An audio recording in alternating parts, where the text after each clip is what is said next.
Assalamualaikum warahmatullahi wabarakatuh. Perkenalkan, saya Intan Alia Triwulandari dari kelas PGMI 5D dengan NIM 23810700107. Di sini saya akan membuat tugas video dengan mata kuliah Pendidikan Lingkungan Hidup dan Teknologi Masyarakat yang diampu oleh dosen pengampu Ibu Nur Atikoh MPD. Nomor 1. Hubungan timbal balik antara sains, teknologi, lingkungan, dan masyarakat. Sains, teknologi, lingkungan, dan masyarakat merupakan 4 komponen yang saling berkaitan erat dan membentuk sistem yang dinamis.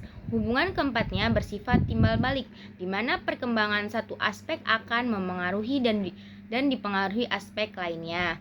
Yaitu ada sains. Sains berperan sebagai sumber pengetahuan dasar yang menjelaskan fenomena alam dan menjadi landasan bagi lahirnya teknologi. Kedua, ada teknologi. Teknologi adalah penerapan sains untuk mempermudah kehidupan manusia. Namun, penggunaannya dapat memberikan dampak terhadap lingkungan. Selanjutnya, ada lingkungan. Lingkungan menjadi tempat berlangsungnya penerapan sains dan teknologi, sekaligus pihak yang menerima akibat dari kegiatan manusia, baik berupa perbaikan atau konservasi, maupun kerusakan atau pencemaran. Selanjutnya ada masyarakat. Masyarakat juga berfungsi sebagai pengguna, pengontrol, dan penerimaan manfaat dari sains teknologi, serta berperan dalam menjaga keseimbangan lingkungan melalui kebijakan dan perilaku sehari-hari. Contoh konkretnya yaitu program mobil listrik di Indonesia. Pemerintahan Indonesia kini mendorong penggunaan mobil listrik sebagai solusi mengurangi polusi dan tergantungan terhadap bahan bakar fosil. Dari perspektif sains, mobil listrik didasarkan pada prinsip elektrokimia dan energi terbarukan, khususnya penggunaan baterai litium ion yang mengubah energi kimia menjadi energi listrik. Penelitian ilmiah dalam bidang energi dan material sains memungkinkan terciptanya baterai dengan daya tahan tinggi dalam waktu pengisian singkat. Dari perspektif teknologi, yaitu teknologi mobil listrik merupakan hasil penerapan sains dalam bentuk inovasi nyata. Teknologi ini menghadirkan kendaraan yang efisien, ramah lingkungan, dan sistem regeneratif yang memanfaatkan energi saat pengereman. Namun, perkembangan teknologi ini menuntut infrastruktur pengisian daya atau charging station dan sistem daur ulang baterai yang memadai. Dari perspektif lingkungan, yaitu penggunaan mobil listrik dapat mengurangi emisi karbon dan polusi udara di kota-kota besar. Hal ini membantu menurunkan efek rumah kaca dan memperbaiki kualitas udara. Di sisi lain, perlu diantisipasi dampak limbah baterai agar tidak mencemari tanah dan air. Dari perspektif masyarakat sebagai pengguna mendapat manfaat berupa kendaraan yang hemat energi dan tidak berisik. Akan tetapi, masyarakat perlu menyesuaikan perilaku dan pola pikir, misalnya mendukung energi bersih dan mengurangi konsumsi BBM. Selanjutnya ada dampak positif perspektif sains. Yang pertama yaitu mendorong kemajuan penelitian dalam bidang energi bersih dan baterai lithium ion. Selanjutnya menjadi dasar pengembangan teknologi ramah lingkungan dan lainnya. Selanjutnya dampak negatifnya yaitu penelitian dan eksperimen sains membutuhkan dana besar dan waktu lama. Dampak dari perspektif teknologi, dampak positifnya yaitu menciptakan inovasi transportasi yang efisien dan ramah lingkungan. Selanjutnya, mengurangi tergantungan pada energi fosil. Dampak negatifnya yaitu produksi baterai yang membutuhkan sumber daya alam atau nikel, lithium yang dapat menyebabkan kerusakan lingkungan jika ditimbang berlebihan. Selanjutnya ada perspektif lingkungan, yaitu dampak positifnya mengurangi emisi karbon dan polusi udara. Dampak negatifnya yaitu baterai yang tidak dikelola dengan baik mencemari tanah dan air. Selanjutnya, dampak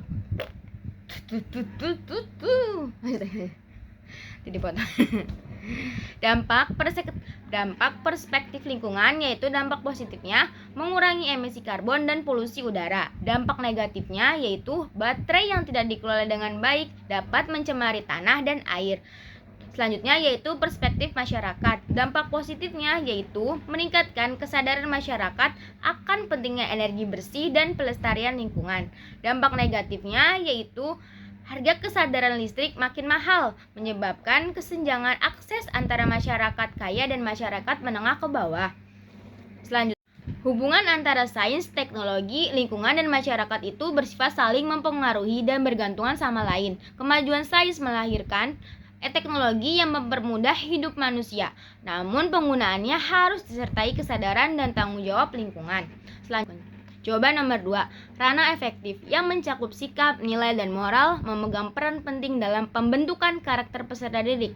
Dalam konteks pembelajaran sains, teknologi masyarakat atau STM, ranah ini juga tidak hanya menekankan pengetahuan, tetapi juga menanamkan kesadaran dan tanggung jawab terhadap dampak sains dan teknologi terhadap lingkungan hidup.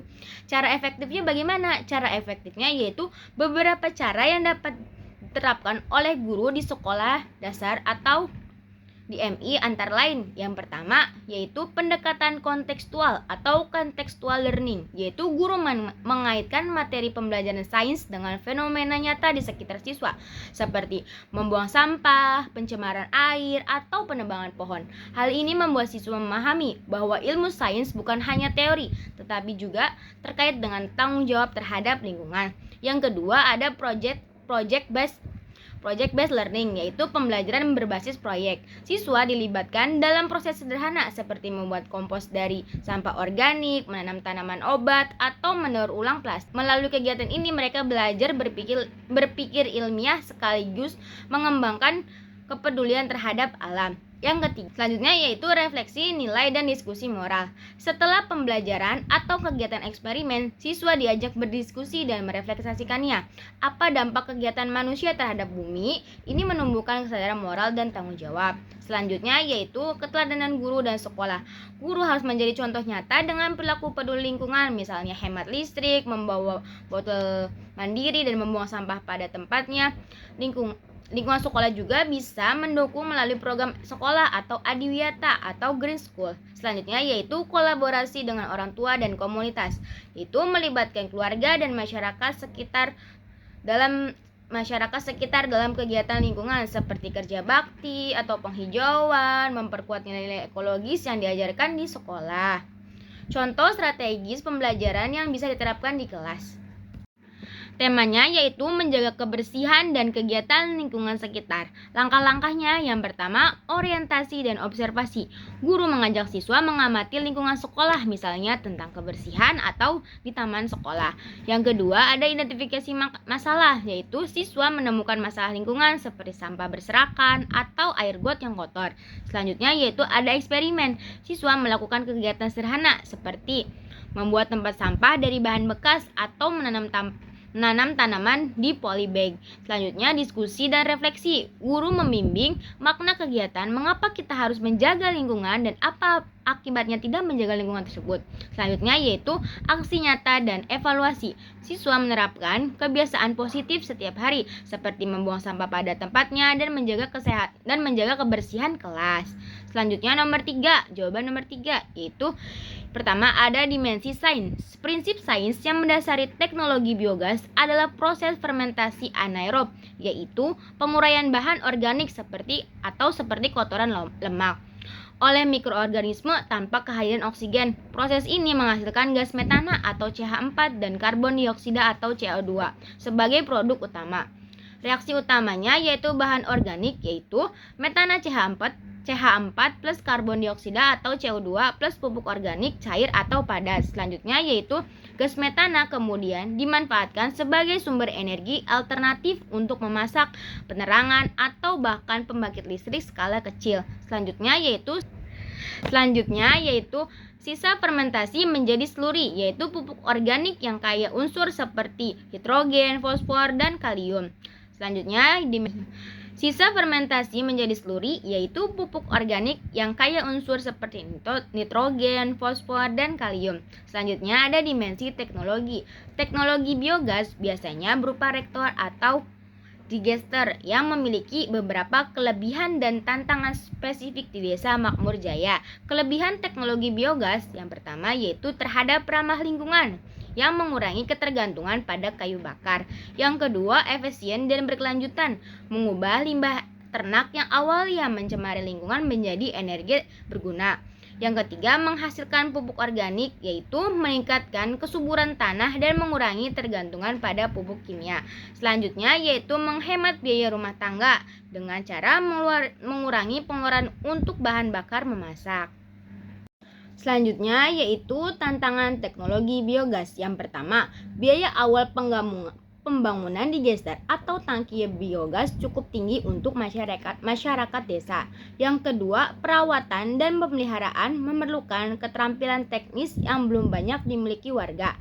Yang ketiga, ketersediaan bahan baku atau kotoran ternak harus cukup dan rutin agar produksi gas stabil.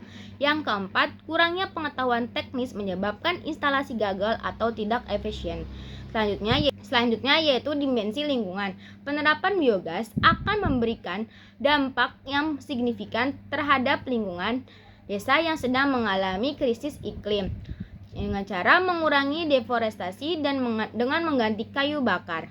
Teknologi ini secara langsung mengurangi tekanan terhadap hutan di sekitar desa. Ini sangat krusial karena hutan berfungsi sebagai daerah tangkapan air yang membantu menjaga ketersediaan sumber air bersih atau masalah yang dihadapi desa. Selanjutnya, peningkatan kualitas udara, yaitu mengurangi pembakaran kayu bakar akan menurunkan polusi udara dalam ruangan atau asap secara drastis. Ini berdampak langsung yaitu mitigasi perubahan iklim, yaitu teknologi ini menangkap gas metana atau CH4 dari kotoran ternak. Metana yang terlepas langsung ke atmosfer adalah gas rumah kaca yang jauh lebih kuat dari CO2. Dengan membakarnya, mengubah CH4 menjadi CO2, dampaknya terhadap pemanasan global menjadi berkurang. Selanjutnya yaitu perbaikan sanitasi dan kualitas air. Mengelola kotoran ternak di dalam gester, mencegah limbah tersebut mencemari sumber air atau sungai atau sumur saat hujan, sekaligus mengurangi bau tidak sedap dan tempat perkembangan biaknya lalat. Selanjutnya yaitu perbaikan tanah. Penggunaan bioslurry sebagai pupuk organik akan memperbaiki struktur dan kesuburan tanah secara berkelanjutan, membantu pertanian atau yang hasil panennya tidak menentu menjadi lebih tahan terhadap kekeringan. Selanjutnya yaitu terhadap dimensi masyarakat. Penyebab lambatnya adopsi yaitu yang pertama, ada faktor kebiasaan atau habitus. Masyarakat telah menggunakan kayu bakar secara turun-temurun atau mengubah kebiasaan yang sudah mendarah daging. Selanjutnya, cara lamanya membutuhkan waktu dan upaya. Selanjutnya yaitu kurangnya pengetahuan, belum memahami manfaat jangka panjang biogas. Selanjutnya yaitu kekhawatiran terhadap risiko, misalnya takut alat meledak atau tidak menghasilkan gas yang cukup. Selanjutnya masalah ekonomi, biaya instalasi awal yang cukup tinggi tanpa bantuan subsidi. Strategi sosial untuk meningkatkan penerimaan masyarakat. Yang pertama ada pendidikan dan penyuluhan, yaitu mengadakan pelatihan praktis tentang cara kerja dan manfaat biogas. Yang kedua, program pencontohan, yaitu menunjukkan keberhasilan nyata dari rumah tangga yang sudah memakai biogas. Yang ketiga, keterlibatan tokoh masyarakat, yaitu meningkatkan kepercayaan publik melalui dukungan pimpinan lokal. Yang keempat, subsidi atau bantuan pemerintahan, yaitu meningkatkan biaya awal pembangunan instalasi biogas. Yang kelima, yaitu pendekatan gotong royong yang mengembangkan model biogas komunal untuk beberapa keluarga agar lebih efisien di rumah. Selanjutnya jawaban nomor 4 yaitu nama dan tujuan proyeknya. Nama proyeknya Plastik Jadi Magis atau daur ulang untuk bumi ceria. Tujuan proyeknya yaitu menumbuhkan kesadaran siswa terhadap dampak negatif sampah plastik terhadap lingkungan, yaitu melatih kreativitas dan kemampuan berpikir ilmiah melalui kegiatan daur ulang.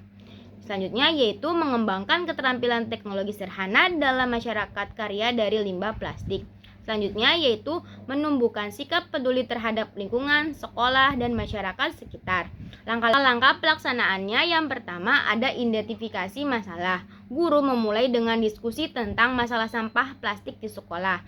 Mengapa banyak dampak dan solusinya yang mungkin. Yang kedua, observasi lapangan. Siswa diajak mengamati area sekolah untuk mencatat jenis dan jumlah sampah plastik yang sering ditemukan atau botol botol air, bungkus makanan, kantong plastik, dan lain-lain. Yang ketiga yaitu pengumpulan dan pemilihan sampah. Siswa mengumpulkan plastik selama 1 minggu lalu memilih berdasarkan jenisnya, yaitu botol plastik, kertas, bungkus, dan lain-lain. 4 yaitu eksperimen daur ulang sederhana, yaitu siswa membersihkan dan mengeringkan sampah plastik.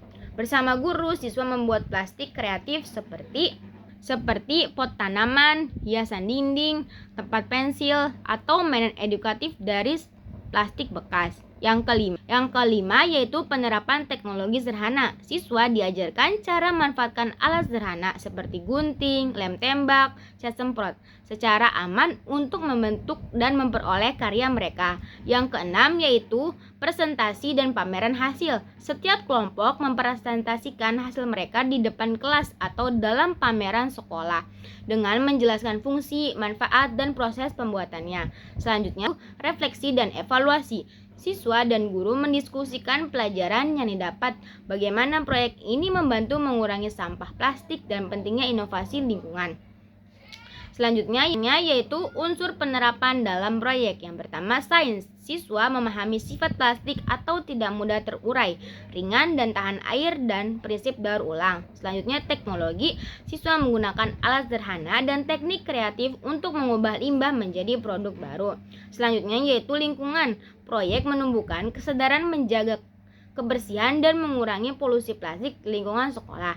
Selanjutnya yaitu masyarakat berperan sebagai agen perubahan yang bisa memberi contoh pengelolaan sampah di rumah dan di masyarakat. Selanjutnya indikator kreatif yang dinilai yaitu yang pertama ada orisinalitas atau keaslian ide, yaitu siswa menghasilkan karya yang unik, tidak meniru contoh secara langsung. Yang kedua, fleksibilitas, kemampuan siswa mengubah fungsi benda bekas menjadi benda baru yang bermanfaat.